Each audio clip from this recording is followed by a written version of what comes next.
Hindi naman talaga kailangan na magsilang ng sanggol ang isang babae para matawag siya na isang ganap na ina.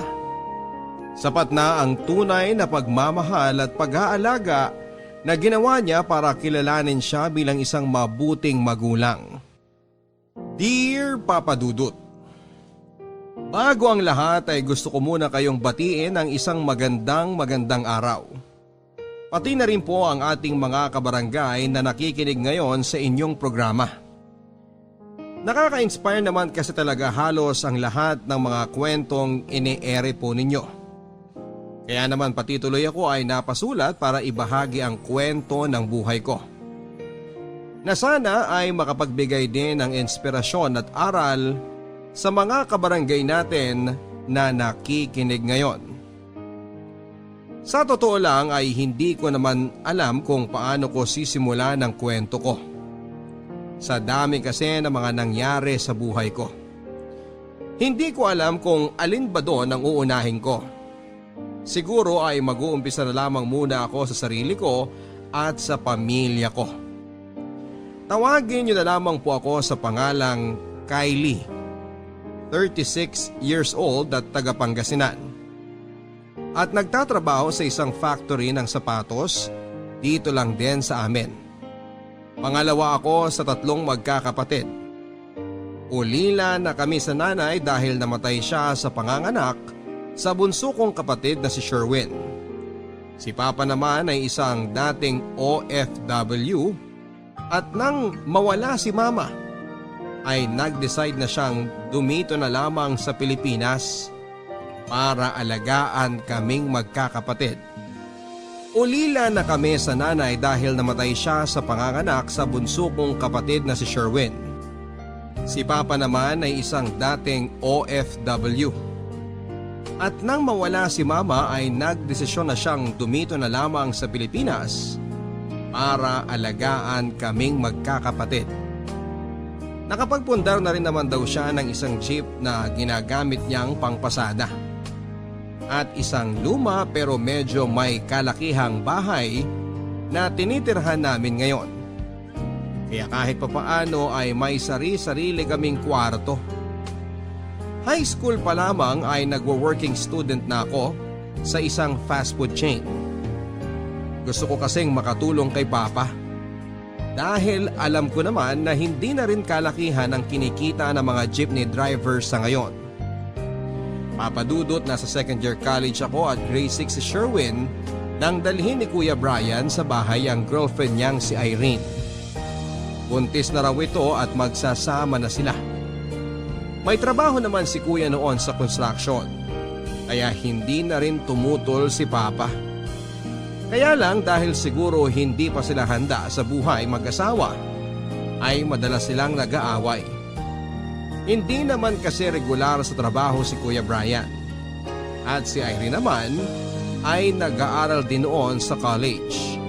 At kinakailangang tumigil dahil sa pagbubuntis nito. Bukod pa doon ay madalas din nilang pag-awayan ang tungkol sa bisyo ni Kuya Brian. Pambababae nito at pati na rin ang paggamit ng ipinagbabawal na gamot. Mas lalong lumala ang pag-aaway nila nang pinanganak ni Irene si Angel. Madalas nga kapag nagsisigawan sila at naaalimpungatan ng baby nila ay pareho nilang hindi ito pinapansin at patuloy lamang sa pag-aaway. Kaya naman kami na lamang ni Sherwin ang kumukuha sa baby para patahanin ito. At dahil madalas nga na mangyari ang ganong senaryo, ay napalapit na sa amin si Baby Angel. Lalo na sa akin.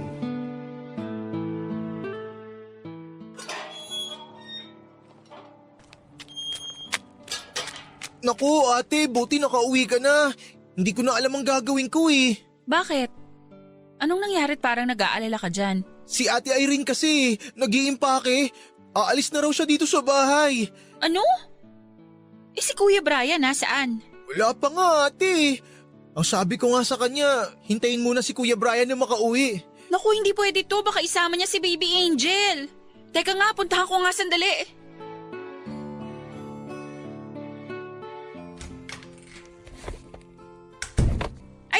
Ano ba tong sinasabi ni Sherwin na aalis ka raw ng bahay? Bakit nakaimpake itong mga gamit mo? Hindi ko na kasi kayang tiisin yung kapatid mo, Kylie. Punong-puno na ako sa kanya. Ano ba kasing nangyari? Binuksan ko lang naman ang Facebook niya at nakita ko ang palitan ng malalaswang litrato nila ng kabit niya. Ay, si kuya talaga. Pero baka naman pwede niyo pang maayos to. Hindi na! Hindi na talaga, Kylie! Imagine, gabi-gabi na niya akong kinakalabit sa kama at palagi ko siyang pinagbibigyan kahit pagod ako mag-alaga sa anak namin. Kaya hindi ko maintindihan kung bakit kailangan niya pang mambabae at makipagpalitan ng ganyang malalaswang litrato. Sige, Irene. Pero hindi mo man lang ba hihintayin na makauwi muna siya bago ka umalis? Para ano pa? Para madana naman niya ako sa paluhod-luhod at paiyak-iyak with matching pagmamakaawa? Not this time, Kylie! Kumita na lahat yon. Pagod na ako dyan sa kapatid mo! Eh paano si Baby Angel? Hindi naman pwede na dalhin mo na lang siya ng hindi alam ni Kuya Brian. Siguradong kami ang aawayin nun. Ang totoo, yun na nga sanang ipapakiusap ko eh. Na baka ikaw na muna ang bahalang mag-alaga sa anak ko. Ako? Ang ibig mong sabihin, iiwan mo dito sa bahay ang anak mo? Oo, kasi hindi naman ako uuwi sa bahay namin. Makikituloy muna ako sa isang kaibigan. At kapag sinama ko si Baby Angel, baka hindi ako tanggapin doon. Tsaka sa'yo ko sana gustong ihabilin ng anak ko dahil sigurado naman akong hindi siya maaalagaan ng kuya mo. Eh kailan ka babalik? Baka sa susunod na buwan. Basta Kylie, please. Ikaw muna ang bahala kay Baby Angel. Promise, babalikan ko rin kaagad yung anak ko. Hindi naman talaga ako mahilig makialam sa away nilang mag-asawa. Lalo na at malakas ang pakiramdam ko na maghihiwalay din silang dalawa. Ang concern ko lang talaga ng gabing yon ay baka isama niya paalis si Baby Angel na sobra naming ikakalungkot sa bahay. Kaya hindi ko alam kung matutuwa ba ako o mas mag-aalala sa ginawang pag-iwan ni Irene sa anak nila ni Kuya Brian sa bahay. At sa akin niya pa talaga inihabilin. Napatanong tuloy ako sa sarili ko. Kaya ko na ba na maging isang responsableng tita? Sa huli ay nangibabaw na rin kahit papaano ang tuwa. Ayoko rin kasi na mapalayo sa akin ang pamangkin ko dahil napamahal na siya sa akin. Si Kuya Brian naman ay galit na galit nang makauwi at hindi naabutan si Irene. Ang sabi niya ay sigurado siya na sa bagong boyfriend makikituloy si Irene. Mula nga ng gabi na yon ay mas lalong nalulong sa bisyo ang kuya ko. Hanggang sa nagulat na lamang kami na nasa presinto na siya papadudot at nakulong dahil sa paggamit at pagbebenta ng ipinagbabawal na gamot. Kami na nga ni Papa at ni Sherwin ang naging responsable sa pag-aalaga kay Baby Angel. 3 buwan na kasi ang lumipas at hindi pa rin bumabalik si Irene. Hindi rin namin makontak alinman sa mga cellphone number niya. Mabuti na lamang kahit papaano ay kumikita na ako ng pera na pandagdag gasto sa bahay dahil sa part-time job ko sa isang restaurant. Dahil hindi rin naman gaanong kalaki ang kinikita ni Papa sa pagtatrabaho bilang isang jeepney driver. Pero sa totoo lang, kahit na anong pag-aalaga ang gawin naming 3 kay Baby Angel, iba pa rin ang kalinga ng isang tunay na ina. Lalo na kapag nagkakasakit at nauospital si Baby. Kaya ginagawa ko ang lahat para maiparamdam sa kanya na kahit wala ang mami niya ay nandito naman ang mama ninang niya. Ate Kylie magkape ka na muna. Salamat. Ate, ayaw mo bang magpahinga muna kahit sandali? Dito ka na kasi sa ospital dumiretso pagka-out mo galing sa part-time job mo eh. Ayos lang ako. Wala naman akong pasok bukas eh. Kaya ako na lang magbabantay kay Baby Angel ngayong gabi. Ay, alam mo ate, mabuti na lang hindi masyadong seryoso yung naging rashes niya. Nagpanik lang talaga kami ni Papa kanina kasi biglang namula yung buong katawan niya eh. Tapos ang init pa niya. Ako nga rin eh. Sobra akong nag-alala nung tumawag ka kanina para sabihin na nandito kayo ngayon sa ospital. Si Ate Irene ba? Hindi pa rin sumagot sa message mo sa kanya sa Facebook? Sigurado akong mag-aalala rin yun kapag nalaman niyang nandito sa ospital yung anak niya. Di pa siya nagre-reply sa akin. Nihintay ko nga na sumagot eh. Wala na talaga akong makontak sa mga cellphone number niya. Lahat cannot be reached. Akala ko nga ate pwede pa nilang maayos ni Kuya Brian yung relasyon nila eh. Mukhang malabo na talaga. Lalo na't nakakulong ngayon si Kuya. Kawawa din si Kuya no? Pinanagutan naman niya yung nangyari kay Ate Irene pero wala rin. Iniiwan din siya. Kasalanan din naman niya. Kasi sinira niya ang buhay nilang mag-asawa. Hindi naman sa kinakampihan ko si Irene. Pero siguro bilang isang babae, naiintindihan kong naging sitwasyon niya. Pero alam mo kung sinong mas kawawa sa nangyayari ngayon? Ayan, si Baby Angel. Imagine may sakit siya. Pero hindi niya kasama nanay niya kahit na tatay niya. Pero nandito naman tayo para sa kanya. Kita mo nga ate, galing ka pa ng school tapos pumasok ka sa trabaho. Wala ka pang pahinga pero nandito ka para kay Baby Angel. Kaya maswerte siya na may tita Kylie siya na nagbabantay sa kanya ngayon. Alam mo, Sherwin, kapag hindi pa rin bumalik si Irene, kakariring ko na talagang pagiging mama ninang ko sa batang yan. At kahit hindi man akong nagluwal sa kanya, gagawin ko ang lahat para maramdaman niya ang pagmamahal ng isang tunay na ina. Hindi na nga muli pang bumalik sa bahay si Irene. May isang beses lang na nag-text siya at sinabi na kami na muna ang bahala kay Baby Angel. Babalik din daw siya kapag mas maayos na ang buhay niya para kunin ang anak niya. At babawi na lang siya sa pag-aalaga namin sa bata. Pagkatapos noon ay hindi na siya muli pang tumawag o nag-text. Pero hindi rin naman mahirap alagaan si Baby Angel. Kahit nga papaano ay nawawala ang pagod ko sa trabaho at pag-aaral kapag umuwi ako sa bahay at nabubuhat ko na siya. Lalo na kapag nakikita ko ang mga ngiti niya at naririnig ang mga tawa niya. Sobrang nakakagaan ng pakiramdam. Nakakawala ng stress at pagod. Sa totoo lang, Papa Dudut, ay narealize ko na tama ang sinasabi ng marami na mahirap at masarap na maging isang nanay.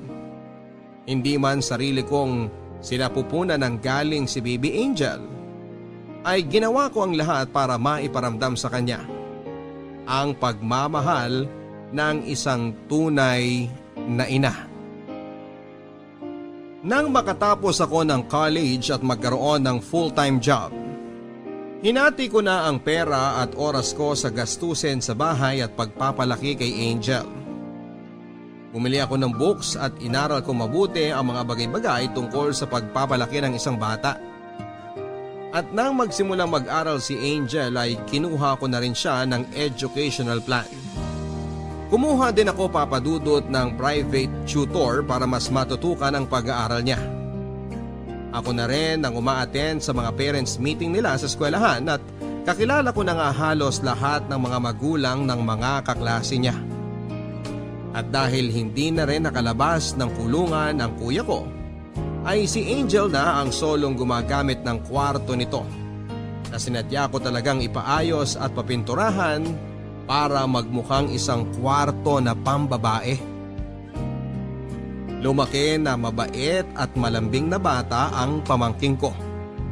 Nag-aral siya ng mabuti at sinusunod ang pili namin sa kanya pagdating sa school at sa bahay. Paminsan-minsan ay nagtatanong siya kung nasaan ba ang mami at daddy niya. Ang palagi ko lang sinasabi ay nagtatrabaho sila sa malayo na para din sa kanya. Kaya ako na muna ang tumatayong magulang niya sa ngayon. Hindi naman siya kailanman nagtanim ng sama ng loob kina Irene at kay Kuya Brian. At alam ko na hindi lang yon dahil sa pagpapaliwanag ko sa kanya, kung hindi dahil lumaki talaga siya na malawak ang pangunawa. Papadudot, tinutuko naman ang sinabi ko noon kay Sherwin. Nakakaririn ko rin ang pagiging mama ninang ni Angel. Dahil halos paikutin ko na sa pamangkin ko, ay tinuring ko na rin sariling anak ang buong buhay ko.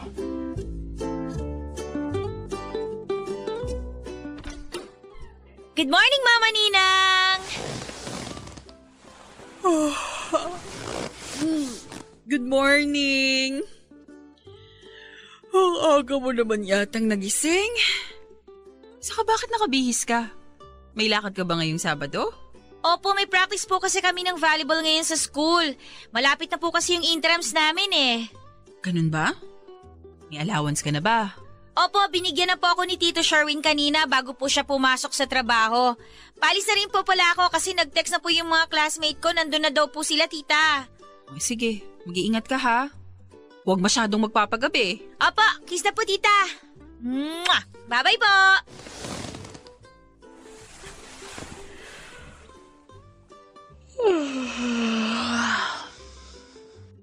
Papa? Sherwin? Ako lang palang tao dito ngayon sa bahay? Baka pag-almusal na nga. Si Irene tong nag-a-add sa akin sa Facebook ah. I-accept ko na ba? Huwag muna. Ay, i-accept ko na nga.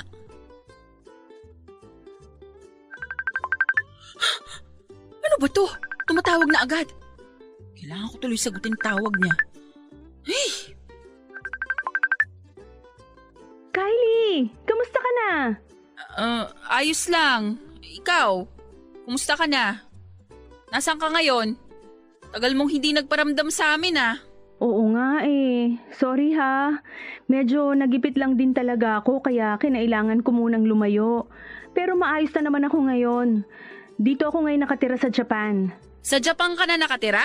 Oo, taga rito kasi ang napangasawa ko. May 2 na rin kaming anak.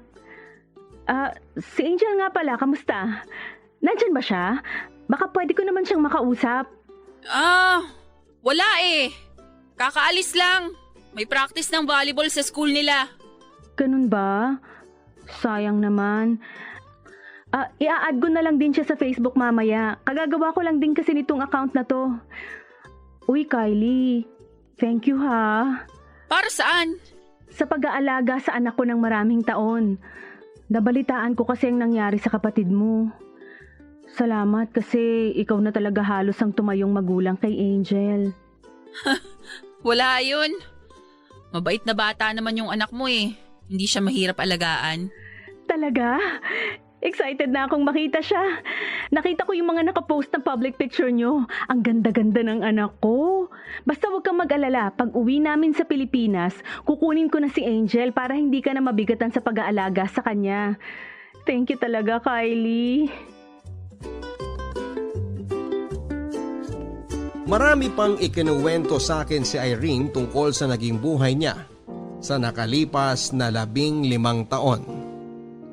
Nalaman ko na nakapangasawa pala siya ng isang foreigner at sa Japan na nga sila ngayon nakatira, kasama ang 2 anak niya. Nagsorry naman siya sa biglaan niyang pag-iwan kay Angel sa amin. Pero ngayong stable na ang buhay niya ay gusto na raw niyang kunin ang anak niya para hindi na maging pabigat sa amin. Sinabi ko sa kanya na kahit kailan ay hindi naman naging isang pabigat si Angel. Mabait itong bata, malambing at masunurin. Gusto ko ring sabihin na sana ay huwag na niyang kunin ang anak niya dahil kaya na namin itong alagaan. Pero hindi ko ginawa. Dahil alam ko naman ang karapatan niya bilang isang ina. Bukod doon ay wala na akong iba pang nasabi sa kanya. May kalahating oras kaming magka-video call na puro siya lang ang nagsasalita at nagkukwento. Wala na rin kasi akong ibang masabi. Pakiramdam ko kasi kahit wala pa siyang sinasabi, Kung kailan niya bala kunin si Angel ay para bang napakalapit na nung mangyari. Malapit nang mawala sa akin ang anak-anakan ko. Lalo na at nagsimula na rin silang mag-video call sa Facebook ni Irene. At dahil mabait na bata si Angel ay hindi naman siya nagtanim ng kahit na anong sama ng loob sa mami niya. Masayang masaya siya sa tuwing ikinikwento niya sa akin na nagkakausap silang dalawa. Kaya ngayon pa lamang ay sobrang nalulungkot na ako. Sa totoo lang kasi ay hindi ko na na-imagine ang buhay ko. Ang buhay namin sa bahay kung hindi namin kasama si Angel. Siya kasi ang totoong nagbibigay ng kulay at sigla sa buong bahay. At kahit hindi ko totoong anak si Angel, nang dahil sa kanya ay alam ko na ang pakiramdam na maging isang tunay na nanay.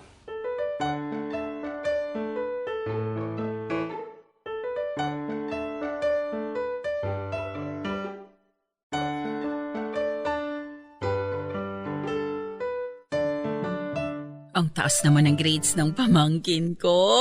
Siyempre, mana po yata ako sa inyo, Mama Ninang, no? Ay, sana po matuwa rin si Mami kapag pinakita ko sa kanya to sa video call namin mamaya, no? Madalas ba kayong nagkakausap ng mami mo? Medyo po, mga 3 o 4 na beses po sa isang linggo. Eh, ano naman ang pinagkukwentuhan ninyo?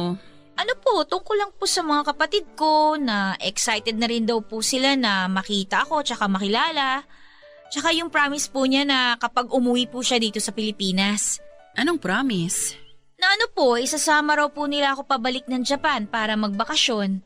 Excited na nga po ako, tita eh. Kasi makakita na po ako ng snow. Oo nga. At baka makita mo pa doon ang paborito mong artista na pinapanood mo dyan sa laptop mo. Isa rin po yan sa nagpapa-excite sa akin, tita.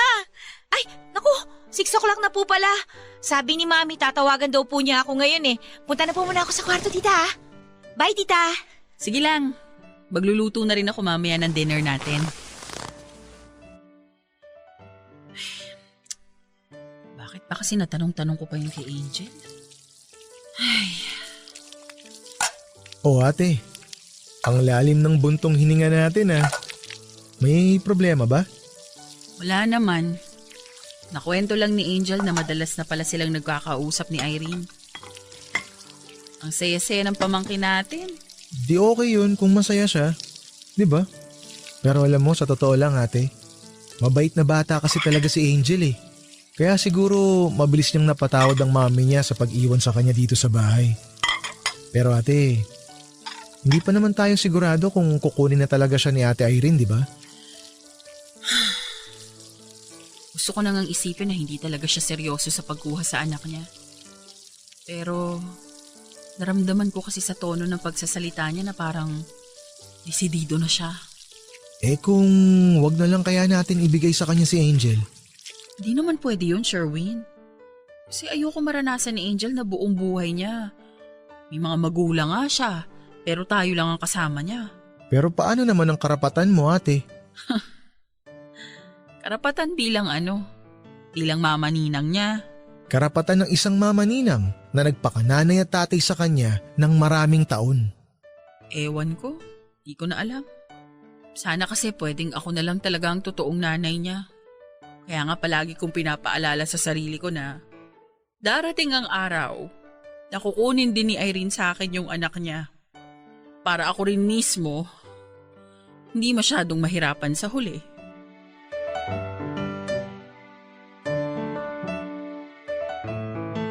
Sa tuwing makikita ko kung gaano kasaya si Angel na naka-video call ang mami niya, ay pinipilit ko na lamang ang sarili ko na hindi ako malungkot. At ginagawa ko ang lahat para maipakita kay Angel na masaya din ako habang nagkwekwento siya ng mga napag-usapan nila ni Irene. Kahit ang totoo ay gustong-gusto ko nang umiyak noon.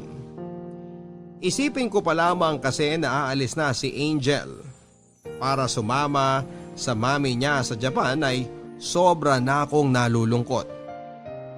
15 taon papadudot, 15 taon ko lang namang pinaikot ang mundo ko kay Angel.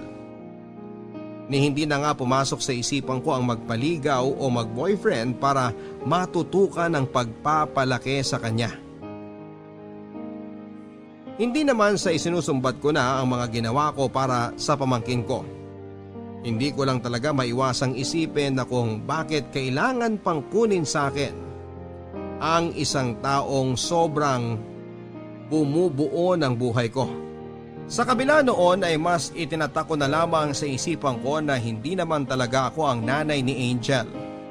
Isa lamang akong mama ninang na pinaghabilinan sa kanya upang mag-alaga sa kanya sandali. Hindi ako ang totoong nanay niya na nagluwal sa kanya sa mundong ito. Ilang buwan lang ang nakalipas mula nang ipaalam sa akin ni Irene na uuwi na sila ng pamilya niya dito sa Pilipinas at gusto na niya sanang makasama si Angel sa pagbabakasyon nila dito. Siyempre pumayag ako. Sino ba naman ako para hindi payagan ng pamangkin ko na sumama sa totoong nanay niya, hindi ba? At nang ipaalam ko kay Angel ang plano ng mami niya na magbakasyon kasama siya, ay muli kong nakita kung gaano siya kasaya at ka-excited. Naging madalas nga rin ang pagpapakwento niya sa akin ng tungkol kay Irene. Kung mabait daw ba ito noong kasama pa namin sa bahay. Kung ano ang paborito nitong pagkain na pwede niyang iluto. Kung ano raw ang gustong lasa ni Irene sa kape at kung mahal daw ba siya ng mami niya. Lahat ng mga tanong niya ay sinasagot ko ng ayon sa mga natatandaan ko noong kasama pa namin dito sa bahay si Irene. Pati na rin ang tanong na kung mahal ba siya ng mami niya. Ngumiti ako noon at sinabi ko na mahal siya ni Irene. Nang dahil sa mga sinabi ko ay niyakap ako ni Angel. Mahigpit na yakap na nagpaiyak sa akin. Hindi ko yon pinahalata sa kanya. Lalo na nang sabihin niya sa akin na mahal din niya ang mami Irene niya at excited na siyang makasama ito. At nang makauwi na sa Pilipinas sina Irene kasama ang pamilya niya ay tinawagan niya ako at sinabing susunduin daw nila si Angel sa susunod na linggo para isama sa pagbabakasyon nila sa Batangas. Pumayag naman ako at sinabi ko yon kay Angel na sobrang nagpa-excite sa kanya. Mabuti na lamang at sem break nila yon kaya naman sinabi ko na okay lang kahit na ilang araw niyang makasama ang mami niya. Kaya lang isang araw bago ang dapat na pagsundo ni Irene kay Angel ay tumawag siya sa akin para sabihin na hindi na niya muna masusundo ang pamangkin ko dahil may emergency daw ang asawa niya at hindi matutuloy ang bakasyon nila. Na-reschedule yon ng ibang araw na hindi rin natuloy. Hanggang sa isang buwan na sila dito sa Pilipinas pero hindi pa rin sila nagkikita ni Angel.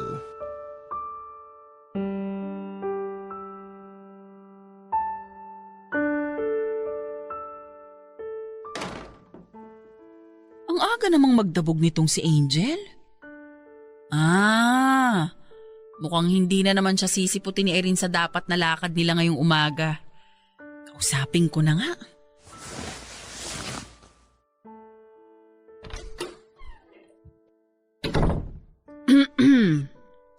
O bakit ang aga-aga nang hahaba na yung uso mo't nagdadabog ka pa? Ay, wala po, Mama Ninang. Wala po. Parang gusto mo na ring sirain yung pinto ng kwarto mo eh. Sasabihin mo ba sa akin o huhulaan ko na lang? Tungkol sa mami mo na naman ba? Kakatawag niya lang po kasi kanina para sabihin na hindi niya ulit ako mapupuntahan dito eh. Talaga? Kausap ko lang siya kagabi. At sinabi niya na wala silang lakad ngayon kaya madadalaw ka niya dito sa bahay. Yun na nga po. Palagi na lang po niyang sinasabi na pupuntahan niya ako para isama sa bakasyon nila pero hindi naman po niya tinutupad. Ay, kilala niyo naman po ako, Mama Ninang, 'di ba? Alam niyo po na ayoko talaga nang hindi tinutupad yung pangako na binibitiwan sa akin. Tsaka nakakailang pangako na po si Mami sa akin. Lahat yun, napako lang. Kaya nga ayoko nang nangangako sa'yo na alam kong hindi ko naman kayang gawin. Kasi sigurado na magtatampo ka sa akin ng 1 buwan. Buti pa nga po kayo naiisip niyo yun. Samantalang si Mami, ilang beses na yung ginagawa sa akin. Ay, ilang beses na po niya akong pinapaasa. Hindi ka naman siguro gustong paasahin sa wala ng mami mo.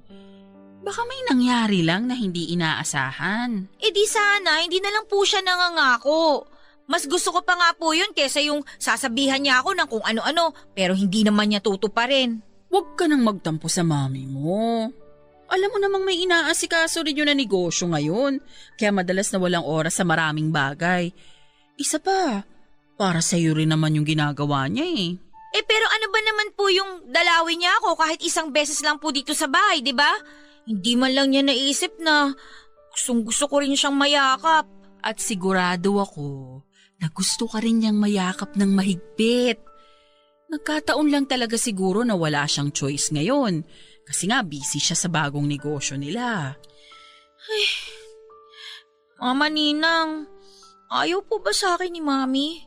Kaya iniwan na lang po niya ako sa inyo? Huwag mong isipin yan. Ano ka ba?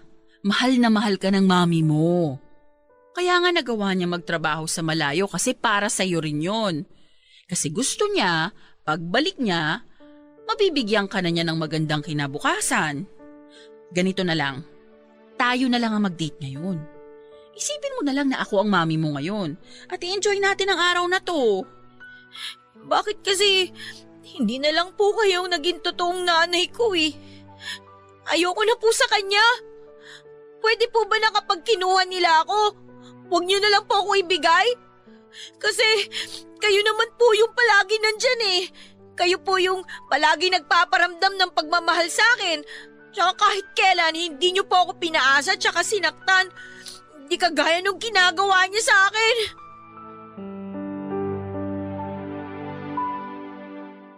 Alam ko naman na may dahilan si Angel na magtampo sa magulang niya, lalo na kay Irene. Ang pinakaayaw kasi talaga niya ay yung binibitawan siya ng pangako na hindi naman natutupad. Kaya lang, ayoko talaga na nagkakaroon siya ng sama ng loob, lalo na sa mami niya. Alam ko kasi na darating ang araw na makakasama din niya ito. Mas mahihirapan siya kung meron siyang naiipon na sama ng loob. Kaya lahat ng mga positibong bagay ay idinadahilan ko na sa kanya para lamang hindi siya magalit kay Irene. Sinusubukan kong paliwanagan ang isipan niya na wala talagang kasalanan ng mami niya dahil para rin sa kanya ang ginagawa nito. At hanggat maaari ako na lang ang bumabawi sa mga pagkukulang ng magulang niya. Nasusuklian naman yon ng mga paglalambing na ginagawa sa akin ni Angel. Lalo na kapag pinaparamdam niya sa akin na sana ako na lang ang totoong nanay niya. Pagkatapos ng ilang beses na pagpapaasang ginawa ni Irene kay Angel, ay unti-unting nagbago ang ugali ng pamangkin ko. Nagsimulang bumaba ang mga grades niya. Ginagabi siya ng uwi hanggang pati ang paraan ng pakikipag-usap niya sa aming pangalawang magulang niya ay nagbago na rin. Nung una ay hindi ko yon masyadong pinapansin dahil naisip ko na baka nagtatampo lang ang bata. Pero habang tumatagal, parang mas lalo lang siyang lumalala.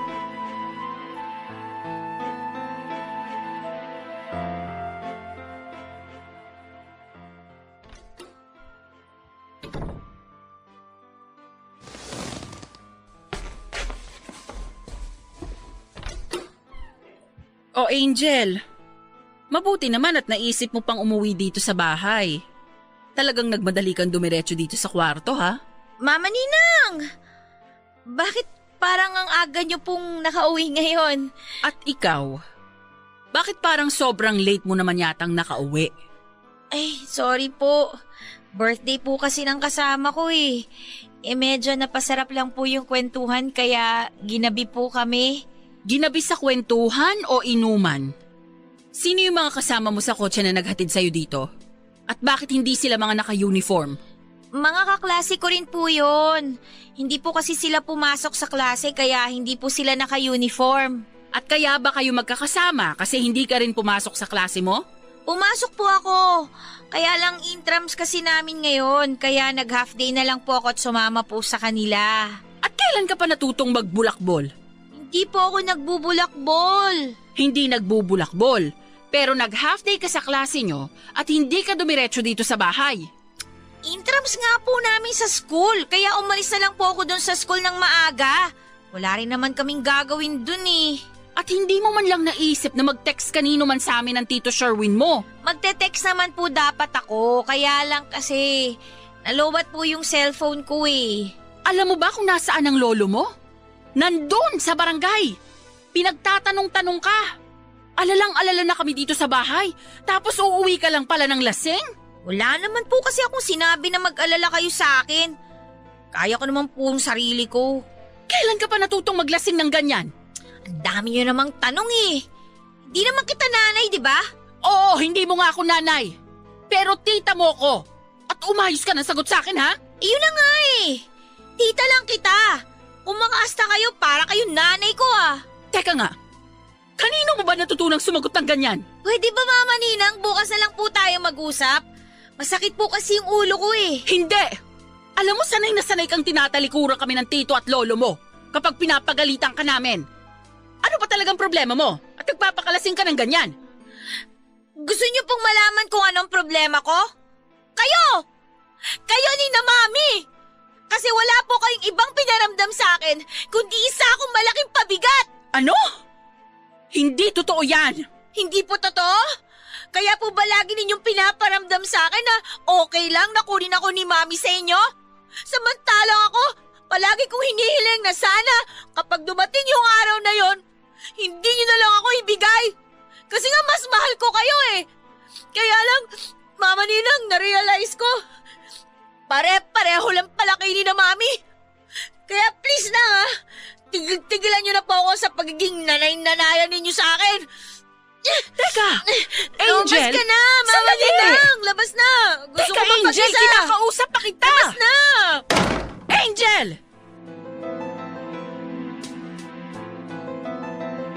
Medyo nagulat ako sa mga naging sagutan naming dalawa ni Angel ng gabing yon. Hindi ko alam papadudod kung saan ako nagkamali sa pagpapalaking ginawa ko sa kanya. Palagi kong pinapaalala sa kanya na may mga magulang pa rin siyang sumusuporta at nagmamahal sa kanya. Na hindi siya dapat magtanim ng sama ng loob sa mami niya. At dapat ay handa na ang loob niya na makasama ang mami niya dahil mahal na mahal siya nito. Pero hindi ibig sabihin noon ay isa na siyang malaking pabigat sa buhay ko. Na anumang oras ay handa ko siyang ibigay sa totoong mga magulang niya. Lalo na kay Irene. Kasi sa totoo lang papadudot, ini-imagine ko pa lang na iiwan niya ako para sumama sa tunay niyang nanay ay hindi ko na mapigilan ang sarili ko na maiyak. Pero doon din naman papunta yon, hindi ba? Hindi ako ang tunay na nanay ni Angel. Tita lang niya ako. Kaya kahit saang anggulo ko tingnan, ang mami niya pa rin ang mas may karapatan sa kanya. Kaya dapat ay hindi ko ilayo ang loob niya rito. Dahil ayokong mahirapan siya na makasama si Irene sa oras na kunin na siya sa akin ng tunay na mami niya. Mula nga ng araw na yon ay naging malamig na ang pakikitungo ni Angel sa akin. Hindi na niya ako masyadong kinakausap o nilalambing. Palagi din siyang nagkukulong sa kwarto niya. At hindi ako sigurado kung nagkakausap ba sila ng mami niya. Naisip ko na baka nahiya na lang din siya sa mga nasabi niya nung gabing nalasing siya. Ang bagay na matagal na pala niyang kinikimkim sa dibdib niya. Mabuti na lamang kahit paano ay tumaas na ulit ang grades niya. Hindi na rin siya masyadong ginagabi ng uwi at kahit kailan ay hindi na ulit siya naglasing pa. Siguro ay kinakailangan niya lang talagang ilabas ang kung anuman ang bagay na gumugulo sa isipan niya at nagpapabigat sa nararamdaman niya. Gusto ko siyang kausapin pero baka mas kailangan niya pa ng oras na mapag-isa. Kaya hinayaan ko na lang muna siya. Ayokong mas gumulo ang isipan niya at matalinong bata naman kasi ang pamangking ko. Alam ko na marirealize niya rin kung ano ang tama at mali sa mga iniisip niya tungkol sa akin.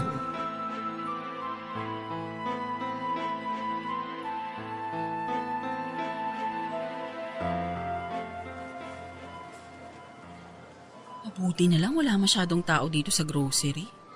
Makakapamili ako agad at makakauwi ng maaga. Teka, si Irene ba yun? Siya nga, kasama yung bago niyang pamilya. Bakit hindi man lang siya nagparamdam kay Angel na nandito lang pala siya sa Pangasinan? Irene! Kylie? Yaya, ikaw munang bahala sa mga bata. May kakausapin lang ako. Nandito ka na pala sa Pangasinan.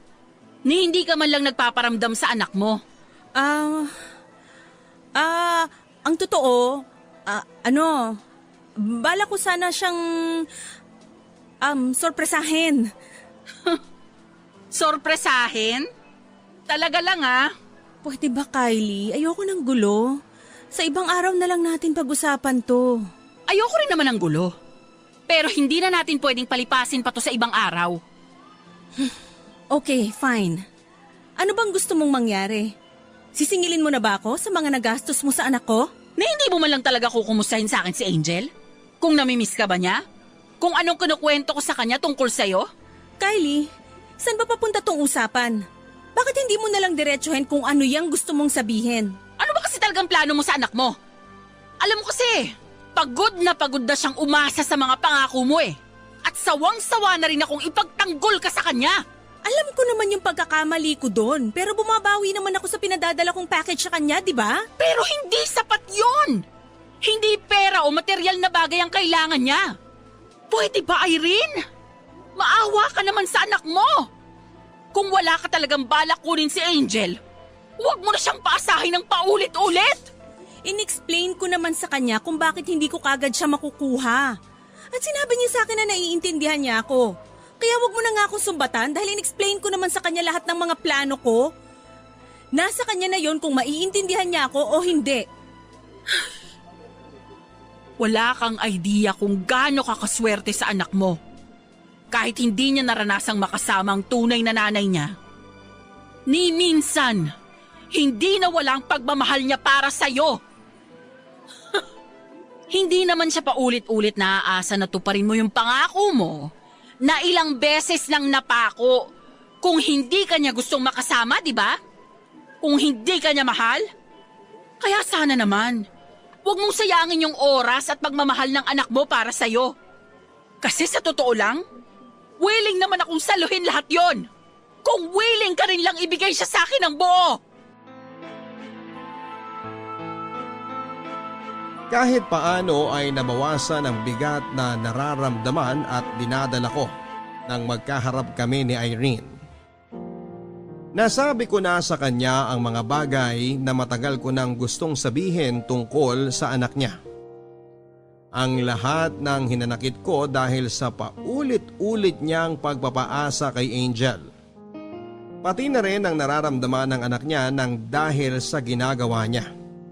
Masyado na kasi siyang makasarili at masyado nang nasasaktan ang pamangkin ko.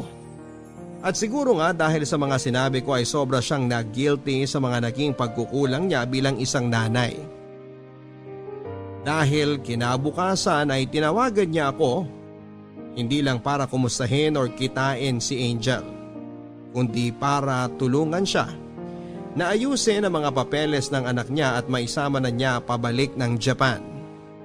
At dahil wala rin namang pagtutol na ginawa si Kuya Brian na nasa kulungan pa rin nang sabihin sa kanya ang plano ni Irene, Sinimulan ko na ring ayusin ang mga papeles ni Angel. Nagkita na rin sina Angel at Irene, kagaya ng inaasahan ko ay naiyak sa tuwa ang pamangking ko nang yakapin niya ang mami niya. Sa totoo lang, Papa Dudut, ay parang gusto kong magsisi sa mga sinabi ko kay Irene. Pakiramdam ko kasi ay ako pa yung gumawa ng paraan para tuluyang mawala sa akin ang pamangkin ko na itinuring ko ng anak-anakan. Pero eto naman talaga ang dapat mangyari. Ang makasama ni Angel ang tunay niyang nanay. Naging mabilis din ang proseso ng lahat. Hanggang dumating ang araw na kailangan ng mag-impake ni Angel para tuluyan ng umalis kasama ang mami niya.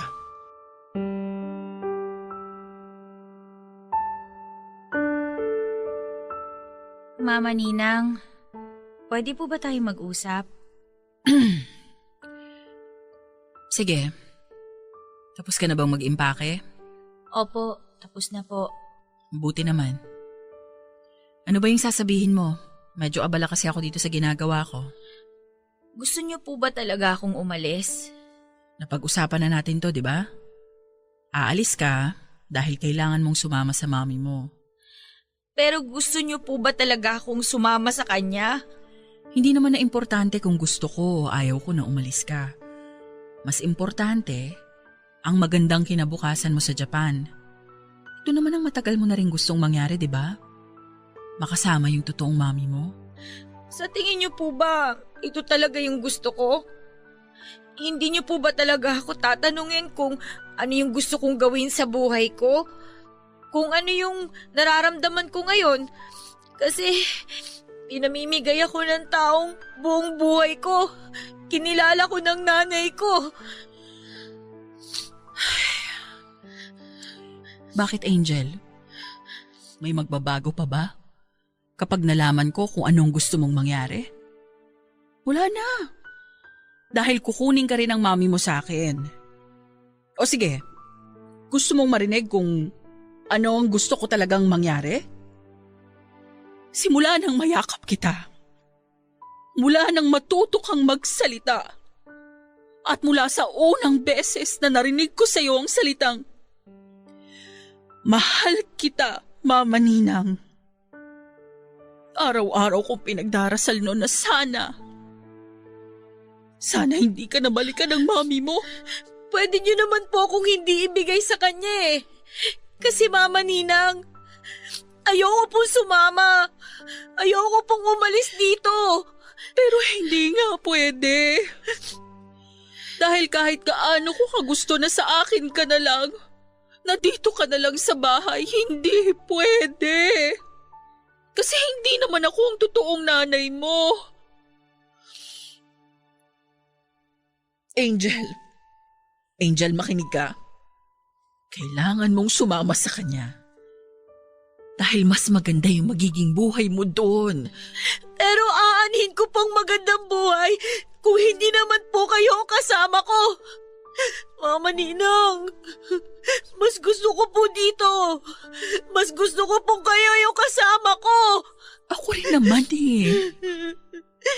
Alam mo naman kung gaano kita kamahal, kaya kung pwede lang na hindi na kita ibigay sa mami mo, pero ayokong mas lalong magulo yung buhay mo. Kaya Angel, anak, hindi ibig sabihin na ibibigay kita sa mami mo. Ayoko na sa'yo na pinamimigay na kita o pabigat ka sa akin. Mas may karapatan ng mami mo sa'yo. Karapatan na kahit kailan hindi ako magkakaroon. Kasi hindi naman akong nagsilang sa'yo. Pero kayo po yung nag-alaga sa akin eh. Kayo po ang nagparamdam sa akin ng pagmamahal na kahit kailan hindi binigay sa akin ni Mami. Hindi po ba mahalaga ang karapatan na yon?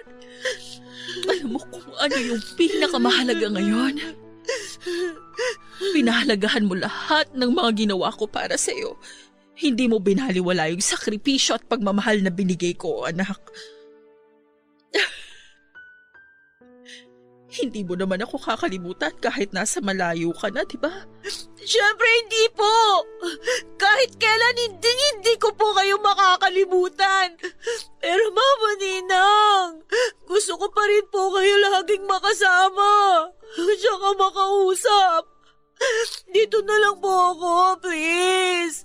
Huwag niyo po ako ibigay kay Mommy.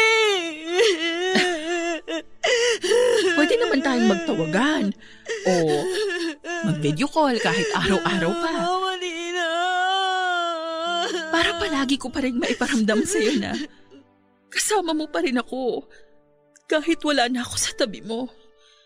Basta Angel, tandaan mo, mahal ka ng Mama Ninang mo at wala nang makakapagpabago doon kahit gaano man tayo kalayo sa isa't isa.